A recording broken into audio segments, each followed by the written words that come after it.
Olá! Hoje a gente vai mergulhar fundo numa das coisas mais incríveis do nosso corpo, o sistema elétrico do coração. É, basicamente uma orquestra biológica que toca sem parar, de forma totalmente autônoma. E a gente vai entender direitinho como essa mágica acontece. Então fica a pergunta, o que comanda o coração para ele bater mais de 100 mil vezes por dia? Se a primeira coisa que veio à cabeça foi o cérebro, prepare-se para uma surpresa. A verdade é que o coração tem seu próprio centro de comando. É uma maravilha de autonomia. E o segredo para essa autonomia toda está em umas células muito especiais, as chamadas células autorrítmicas. Diferente da maioria das outras células do corpo, elas não precisam de ninguém mandando elas trabalharem. Elas simplesmente criam o próprio ritmo, geram a própria eletricidade e assim definem a cadência de cada batida. Ok, então por onde tudo isso começa? Bem, tudo parte de uma faísca, um primeiro impulso elétrico. E o ponto de origem dessa faísca é uma pequena estrutura, quase um pontinho, chamado de nó sinoatrial. Esse nó sinoatrial, ou nó SA para facilitar, fica ali na parte de cima do átrio direito. A melhor forma de pensar nele é como o maestro da orquestra do coração. É ele quem dá o ritmo inicial, o compasso que todo o resto do coração vai seguir fielmente. E agora, olha só que interessante essa comparação. Do lado direito, a gente vê uma célula muscular cardíaca comum. Ela fica ali quietinha, num potencial de repouso bem estável, esperando um estímulo para agir. Mas, do lado esquerdo está a célula do nó SA. Percebe como o potencial dela é instável? Ele não fica parado. Ele vai subindo, subindo sozinho até que, pá, atinge o limiar e dispara o impulso. É isso que a gente chama de potencial de marca-passo. É essa instabilidade que cria o ritmo constante e espontâneo do coração. Beleza, a faísca foi gerada lá no nó SA. Mas ela não se espalha de qualquer jeito, de jeito nenhum. Ela segue um caminho muito bem definido, uma rota perfeitamente sincronizada. Vamos seguir essa jornada passo a passo. Esse percurso é uma verdadeira obra de engenharia biológica.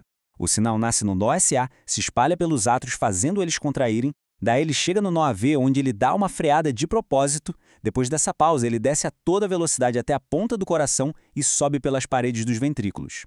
Esse movimento de baixo para cima é o que garante uma contração super poderosa e eficiente. E essa pausa no nó AV é absolutamente crucial. Essa desaceleração não é um defeito, é um recurso genial. Ela dá o tempo exato para os átrios terminarem de se contrair e empurrar todo o sangue para dentro dos ventrículos. Só depois, com os ventrículos cheios, é que eles vão contrair. É tudo sobre otimizar o bombeamento. Depois daquela pausa estratégica no nó AV, o sinal elétrico entra no que a gente pode chamar de superrodovias, as fibras de Purkinje. Elas são extremamente rápidas e garantem que o impulso chegue a praticamente todas as células dos ventrículos quase ao mesmo tempo.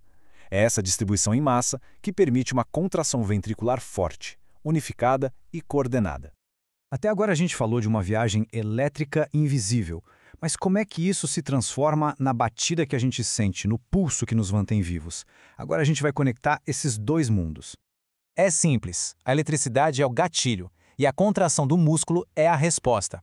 Aquela onda elétrica que viajou pelo coração faz com que as células musculares se contraiam numa sequência perfeita. Primeiro os átrios, depois os ventrículos. E é essa contração mecânica que bombeia o sangue pelo corpo. E o mais legal é que essa atividade elétrica toda não é só teoria. Ela é tão forte, tão sincronizada, que a gente consegue medir os sinais dela aqui de fora, na superfície da pele, com um eletrocardiograma, o famoso ECG. Cada linha, cada curva num traçado de ECG é a tradução visual daquela jornada elétrica que a gente acabou de acompanhar. E esse gráfico nos conta a história toda. Aquela primeira ondinha, a onda P, é o sinal se espalhando pelos átrios. Aquele pico grande, o complexo QRS, é a vez dos ventrículos, o sinal chegando com tudo neles. E a última onda, a onda T, mostra os ventrículos recarregando as baterias, se preparando eletricamente para a próxima batida. Cada fase do ciclo cardíaco deixa sua assinatura ali no papel.